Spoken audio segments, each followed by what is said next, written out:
Now, Egypt has proposed an initial two-day ceasefire in Gaza to exchange 4 Israeli hostages of Hamas for some Palestinian prisoners. This as negotiations to end the year-long war resumed in Qatar's capital, Doha, on Sunday. Egyptian President Abdel Fattah el-Sissi made the announcement without saying whether the plan has been formally presented to either Israel or Hamas. Sissi further said more negotiations will take place within 10 days. Egypt, alongside Qatar and the United States, has for months been mediating indirect talks with little success. CIA Director William Burns and Qatari Prime Minister met David Barnea, the head of Israel's spy agency Mossad.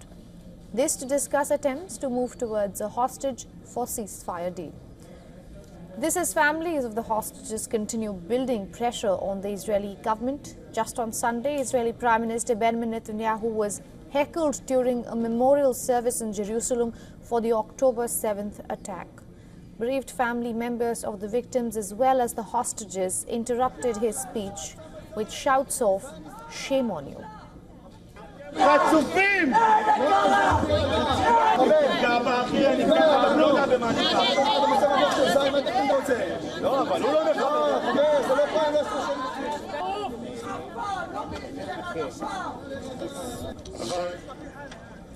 Meanwhile, Israel continues to pound Gaza while also fighting a war against Hezbollah in Lebanon. The Gaza Civil Defense Agency said Israel struck a school building sheltering displaced Palestinians on Sunday, killing at least 9 people. In total, at least 53 people were killed across Gaza in the last 24 hours, including 46 in the north. On the other hand, at least 21 people were killed in Israeli airstrikes on 3 different areas in southern Lebanon, according to the Lebanese Health Ministry. This as global calls for restraint grow, and the UN Security Council will meet on Monday at Iran's request, with Tehran calling on the body to condemn the recent Israeli strikes that killed 4 of its soldiers.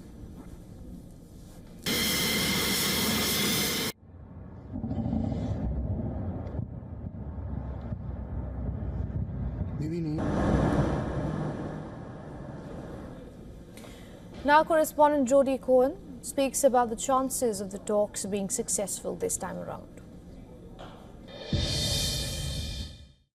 Egypt has proposed a new deal which reportedly involves a 2-day pause in the fighting in exchange for the release of 4 hostages. Now, Saudi media have quoted a Hamas official as saying that Hamas would reject Egypt's proposal, but there are other reports that suggest that Hamas would accept if it incorporates a full ceasefire, which that is not included currently in Egypt's proposal. Now, talks have been stalled for the past 2 months, and Washington had blamed Hamas head Yahya Sinwar for that. But now that Sinwar has been killed, there's a renewed push for a deal.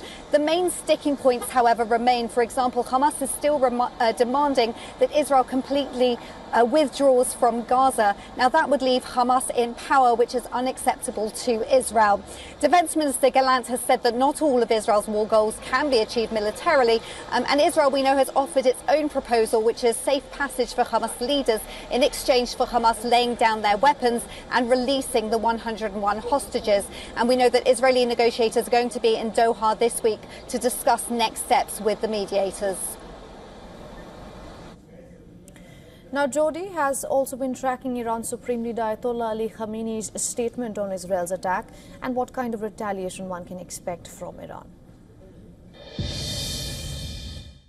So Iran has warned Israel of bitter consequences for its strikes in Iran, and we know that the IDF have paused army recruitment this week while it anticipates an Iranian retaliation. Now, Israel targeted Iran's missile, drone and rocket manufacturing sites, and Iran suggested that not much damage was caused. But some experts are suggesting that Israel could have set Iran's missile production back by years, and they're also suggesting that it could now impact Iran's ability to supply Russia for its war in Ukraine. Meanwhile, the UN Security Council is expected to talk about Israel's strikes in Iran on Monday. Washington supported Israel's right to respond to Iran's ballistic missile attack. They've called Israel's strikes targeted and proportionate, and they're now calling on countries to put pressure on Iran to stop attacks against Israel.